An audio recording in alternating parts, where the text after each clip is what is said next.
Don't get me started on Magic the Gathering cards. You know I have a history. You know what? The sad things. There was a way back in the day. Okay, stories from Wizards of the Coast days.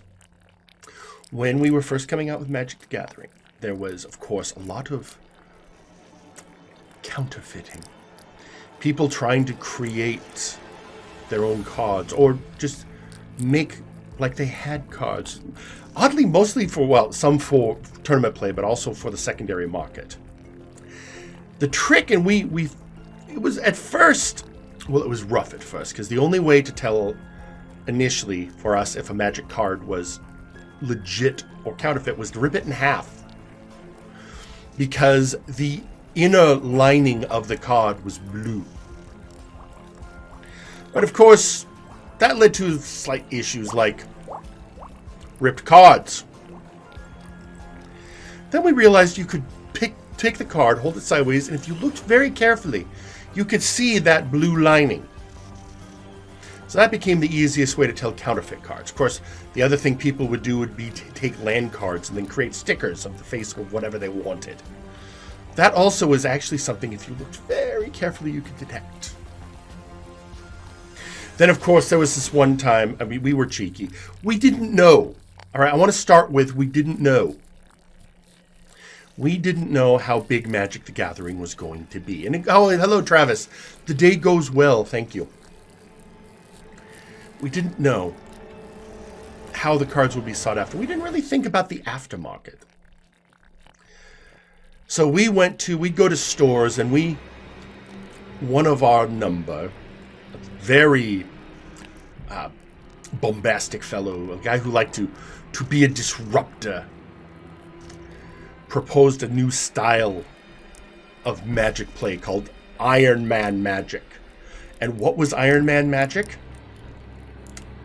In Iron Man Magic, you didn't have a graveyard. So any cards that interacted with the graveyard had to be removed. And when your card was destroyed, it was ripped in half.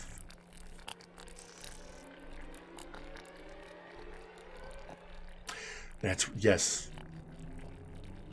And we were doing this with alpha and beta cards.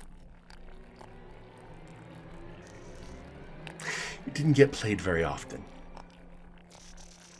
But it did happen a couple of times. In fact, at one point there was an attempt to hold an Iron Man tournament.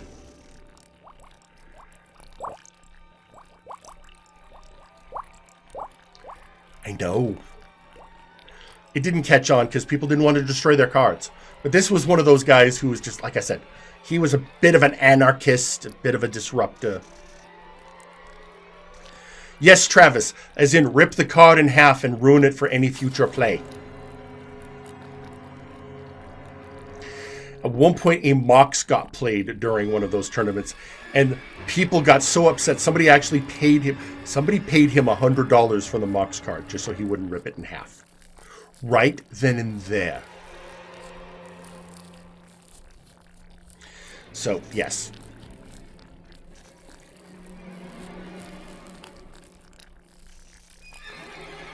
So, here's an interesting thing. I wasn't actually there. I heard about it after the fact. I also remember the bosses saying, don't do that ever again at an official thing.